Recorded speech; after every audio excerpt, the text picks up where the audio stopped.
जय भीम. संविधान वार्तामध्ये आपलं सर्वांचं स्वागत आहे. 2 दिवसापूर्वी माननीय सरसेनानी आनंदराज आंबेडकर साहेब यांनी आपल्या रिपब्लिकन सेनेच्या शिवसेनेसोबत म्हणजे एकनाथ शिंदे यांची जी शिवसेना आहे यांच्यासोबत युती केली. युती का केली, कशासाठी केली, कशामुळे केली? सत्ता हवी, सत्तेसाठी व्हायला पाहिजे, सत्तेमध्ये आपले सगळे लोक जायला पाहिजे आणि जनमानसामध्ये एक वेगळी इमेज तयार होणं गरजेचं आहे. आणि त्याचसोबत आपल्या पक्षाच्या माध्यमातून समाजासाठी आपल्याला काहीतरी करता यायला पाहिजे. आपल्या पक्षाच्या कार्यकर्त्यांसाठी, पदाधिकाऱ्यांसाठी सुद्धा काही करता यायला पाहिजे. अशा पद्धतीची भूमिका जी आहे ती आनंदराज आंबेडकर साहेबांनी घेतली आणि एकनाथ शिंदे यांच्या शिवसेनेसोबत त्यांनी युती केली. आता ही युती झाल्याच्या नंतर समाज माध्यमांवरती बऱ्याच टीका टिप्पण्या व्हायला सुरुवात झालेली आहे. या जिल्हाध्यक्ष यांचं काय मत आहे? लोक ज्या पद्धतीची टीका टिप्पणी आनंदराज आंबेडकर साहेबांवरती करत आहे त्यावरती मान्य वीरेंद्र लगाडे यांच्याशी आपण चर्चा करणार आहोत. लगाडे साहेब, आपलं स्वागत आहे संविधान वार्तामध्ये.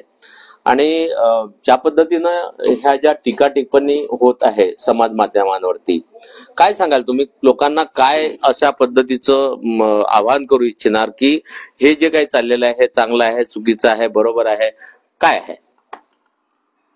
धन्यवाद. सर्वप्रथम संविधान वार्ता ह्या चॅनलचे मी जाहीर आभार मानतो की त्यांनी ह्या विषयावरती आमची प्रतिक्रिया घेण्यापर्यंत तुम्ही आले. तर सर्व बंधू आणि भगिनींना माझा क्रांतिकारी जय भीम. मी वीरेंद्र लगाडे, नवी मुंबई जिल्हाध्यक्ष, रिपब्लिकन सेना. रिपब्लिकन सेना आमचे राष्ट्रीय अध्यक्ष सरसेनानी आनंदराज आंबेडकर साहेब व शिवसेना एकनाथजी शिंदे साहेब यांच्या दोन्ही सेनेची परवा दिवशी युती झाली. युती झाल्यानंतर या सोशल मीडियावरती बरेच ट्रोल करायला लागले. पक्षाला ट्रोल करतायत, आमचे राष्ट्रीय अध्यक्ष सरसेनानी आनंदराज आंबेडकरांना ट्रोल करतायत. तर मी सर्व आंबेडकरी बांधवांना विनंतीपूर्वक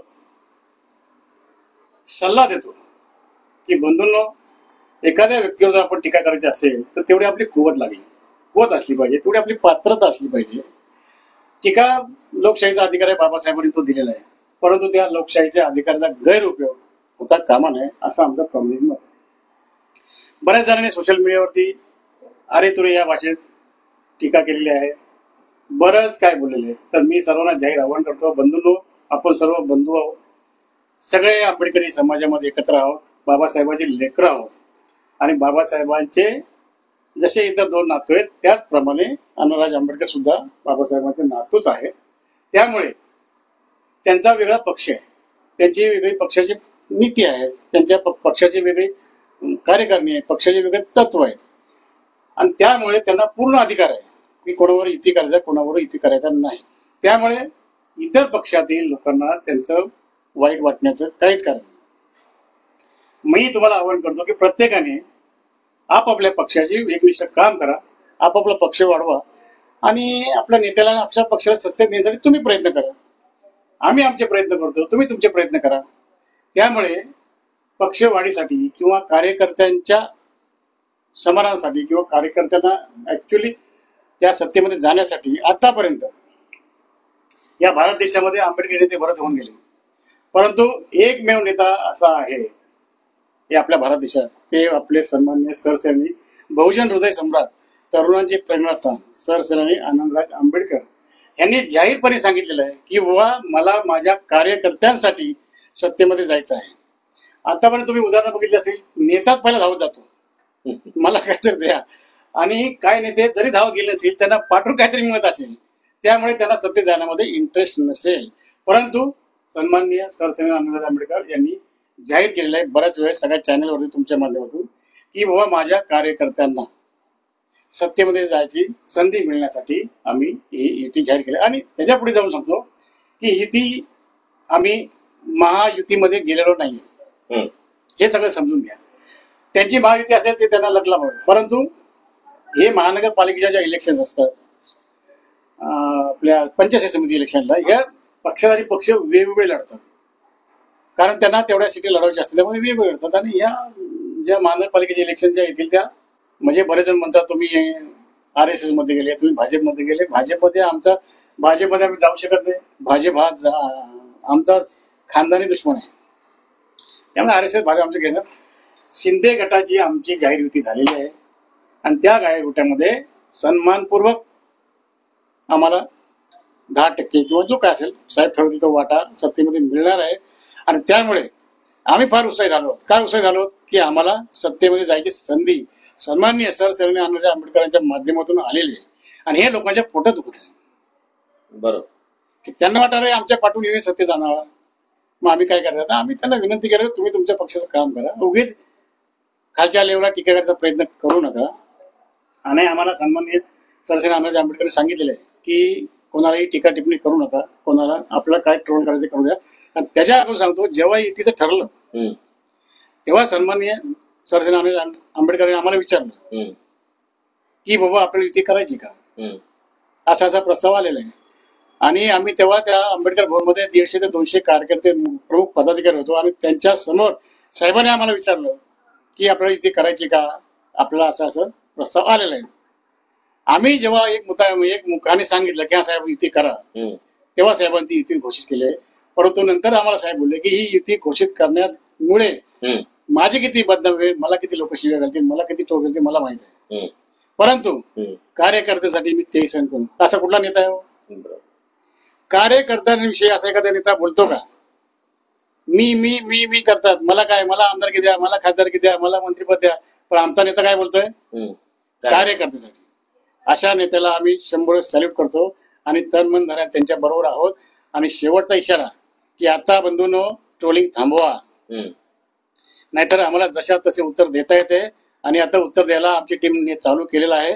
तर मी पुन्हा एकदा विनंती करतो की ट्रोलर लोकांना, ज्यांची लायकी नाही, 1 रुपयाची लायकी नाही, घरात त्यांची बायको त्याचा ऐकत नसेल, अशी माणसं ट्रोल करतात. जी ट्रोल करणारी माणसं त्यांनी काय समाजात स्थान आहे ते आपण जाहीर करावं, त्यांची काय लायकी आहे जाहीर करावे आणि मग ट्रोल करावं. नाहीतर ह्याच्या पुढे आता आम्ही थांबणार नाही.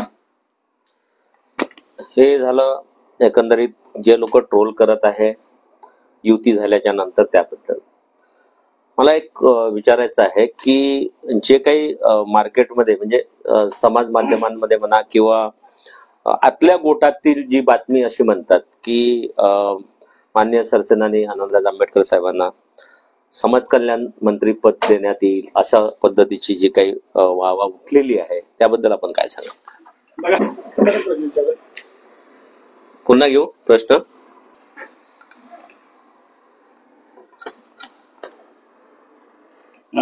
कसं आहे, तुम्ही पत्रकार लोक आहात. पत्रकाराचं मला 2 वाक्य कळत नाही. सूत्राकडून, हा सूत्र कोणी झाला अजूनपर्यंत सापडलेलं नाही आपल्याला. आणि आतल्या गोट्यातून कुठला गोटा येतो ते सांगतात आम्हाला.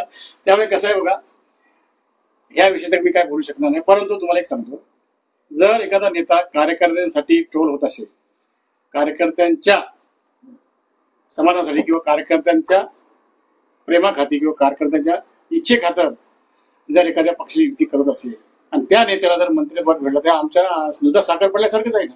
त्यात वाईट वाटायचं कारणच काय? त्यामुळे जर भविष्यामध्ये तुम्ही बोलताय आम्ही तुमचं अभिनंदन करतो, किंवा तुम्हाला आतल्या पटून काय खबर मिळाली, परंतु जर साहेबाला मंत्री भेटलं तर जल्लोष करू आम्ही. असं काय करतो तुम्ही? त्यात काय डाऊटच आहे. आपल्याला शुभेच्छा. या व्यतिरिक्त एक गोष्ट आणखी शेवटी लोकल लेवलवरती विचारायची आहे की नवी मुंबईचे आपण जिल्हाध्यक्ष आहात आणि ज्या पद्धतीने आपण सांगितलं की माननीय आनंदराज आंबेडकर साहेबांनी पदाधिकाऱ्यांसाठी कार्यकर्त्यासाठी ही युती केलेली आहे. काय वाटतं तुम्हाला की नवी मुंबई महानगरपालिकेच्या या इलेक्शनच्या वेळेस आपल्याला काय मिळेल? बघा, काय मिळेल नाही मिळेल ही गोष्ट सोडा, परंतु मी तुम्हाला सांगतो, मी नवी मुंबई जिल्हाध्यक्ष असल्यामुळे आमच्या नवी मुंबईमध्ये 110 वार्ड आहेत. 110च्या 110 वार्डमध्ये खासदारकीचं आमदारकीचं कॅल्क्युलेशन आमच्याकडे आहे. ह्या 110च्या वार्डमध्ये ना, आणि नगरसेवकाची इलेक्शन जी असते ना, ती 200, 300, 400 मताच्या फरकाने निवडून आलेले असतात माणसं. आणि 110च्या 110 वार्डमध्ये तेवढे आमच्याकडे मत आहेत आणि ती आमची हक्काची फिक्स मत आहे. त्यामुळे आता ह्या युतीचा फायदा रिपब्लिकन सेनेला आणि शिवसेनेला नक्कीच होणार. आणि तुम्हाला मी जाहीर सांगतो इथे की आता ह्या नवी मुंबईचा महापौर जो आहे ना तो शिवसेना, आपले उपमुख्यमंत्री सन्मान्य एकनाथ शिंदे साहेब यांची सेना आणि रिपब्लिक सेना सरसेना अण्णाजी आंबेडकर ह्या दोन्ही सेनाचा महापौर येईल. कारण त्यात आता कसं आहे माहिती आहे, चर्चा करायचं काही कारण राहिलं नाही. मी तुम्हाला काय बोललो की निर्णायक मतं आमच्याकडे आहेत. जी मतं तुम्हाला 200, 300, 400 लागतात ना, माझ्याकडे पूर्ण डाटा आहे. तुम्ही जर वेळ दिला तर मी तुम्हाला डाटा देईल की ह्या पूर्ण 110 वॉर्डमध्ये निर्णायक मतं आमच्याकडे आहेत आणि ती निर्णायक मतं ह्या युतीला मिळतील. त्यामुळे महापौर जो आहे महानगरपालिकेचा नवी मुंबईचा हा आमच्या शिवसेना आणि रिपब्लिक सेनेचाच होणार हे 100% लिहून घ्या. एकनाथजी शिंदे यांची जी शिवसेना आहे ती ऑलरेडी दुसऱ्या वेगळ्या वेगळ्या पक्षांसोबत युतीमध्ये आहे, ज्याला आपण महायुती असं म्हणतो. त्यामध्ये बीजेपी आहे आणि अजित पवारांची राष्ट्रवादी सुद्धा आहे आणि बाकीचे पण छोटे मोठे आणखी गट आहेत वेगवेगळ्या पक्षांसोबत जोडलेले. तर तुम्हाला किती त्यापैकी म्हणजे एकंदरीत शिंदे साहेबांच्या जे शिवसेना आहे त्याला किती हे मिळतील? महायुतीमध्ये जर हे इलेक्शन लढल्या गेलं तर मला असं वाटतं की यापैकी काही फार कमी, म्हणजे आता समजा 30% जरी केले किंवा 40-30 केलं तरी पण 110 पैकी 30-32 जागा मिळेल आणि 30-32 जागामध्ये शिंदे साहेबांकडनं रिपब्लिकन सेनेला किती जागा मिळतील त्यावरती पण डिपेंड करतं. आणि हे जर कॅल्क्युलेशन केलं तर महायुतीमध्ये रिपब्लिकन सेना आणि शिवसेना शिंदे गट यांचा महापौर निवडून येईल हे कसं बोलताय? माझ्या माहितीप्रमाणे स्थानिक स्वराज्य संस्था, नगरपालिका, महानगरपालिका या ज्या इलेक्शन असतात हे सत्ताधारी पक्ष आहेत ना, हे इंडिव्हिज्युअल लढतात. कारण कसं कार्यकर्ते असतात, जर युतीत लढले तर कार्यकर्त्यांना न्याय मिळत नाही. कारण तेवढे पूर्ण वार्डमध्ये लोक काम करत असतात आणि समजा ते युतीमध्ये लढले तर मग सगळ्या कार्यकर्त्यांना न्याय मिळत नाही. त्यामुळे बघा तुम्ही लक्षात घ्या, हे वेगवेगळे लढतात आणि इथे पण असंच होणार आहे. त्यामुळे शिंदे साहेब बाबा शिवसेना ही वेगळी लढणार आहे आणि त्यांच्यावर आमचे क्लिकर इतिहास आहे. 110 वार्ड आहेत, ते लढून लढून किती लढवतील. आमच्या साहेबांनी त्यांना सत्तेमध्ये 10% वाटा मागितलेला आहे आणि तेवढी आमची कॅपॅसिटी, तेवढी आमची कुवत आहे. म्हणजे आम्ही आमच्या कुवतीपेक्षा जास्तही मागितलेलं आहे की आम्हाला एवढं द्या तेवढं द्या. कारण कसं आहे, शेवटी कसं आहे, एखाद्या माणसाकडून काय घ्यायचं असेल तर आपल्याला तेवढं दाखवावं लागतं ना. त्यामुळे बघा, मी अण्णाजी आंबेडकर एकदम क्लिअर माइंडचा माणूस आहे. त्यांच्या लपाची बी काय नसते, त्यांनी क्लिअर सांगितलं बाबा आम्हाला असं असं, आम्हाला असं असं.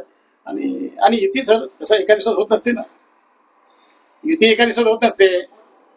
महिना, 2 महिने, 3 महिने, 4 महिने, 5 महिने, तुम्ही काहीतरी बोलणार, आम्ही काहीतरी बोलणार, हे सगळं घोळून घोळून घोळून शेवटचा जो सार असतो, ज्याला ते आता लोणी म्हणतात, ते झालेलं आहे. आणि ते सगळ्यांना त्यामुळे त्याच्यात काय नाही. आणि तुम्हाला परत सांगतो साहेब की सत्ता आमचीच येते. धन्यवाद. लगाडे साहेबांनी आपल्याला वेळ दिलेला आहे आणि अतिशय क्लीन आणि क्लिअर व्यवस्थित पद्धतीने आपल्याला समजून सांगितलेलं आहे की कशा पद्धतीने युती झाली. ट्रोल करणाऱ्याला सुद्धा त्यांनी आवाहन केलेलं आहे काय करायला पाहिजे, काय नाही करायला पाहिजे. आणि या स्थानिक स्वराज्य संस्थेच्या ज्या निवडणुका आहेत त्या निवडणुकामध्ये कशा पद्धतीने शिवसेना आणि रिपब्लिकन सेना एकत्रित लढून कशा पद्धतीनं शिवसेनेचाच इथे महापौर होईल असं त्यांचं मत आहे. एकंदरीत आपल्याला खूप खूप शुभेच्छा. आणि आपण जर आमच्या चॅनलला नवीन असाल तर कृपया चॅनल सबस्क्राईब करायला विसरू नका. बातमी लाईक आणि शेअर जरूर करा. मी विनोद कांबळे, संविधान वार्ता, मुख्य संपादक, नवी मुंबई. धन्यवाद. बरोबर झालं का?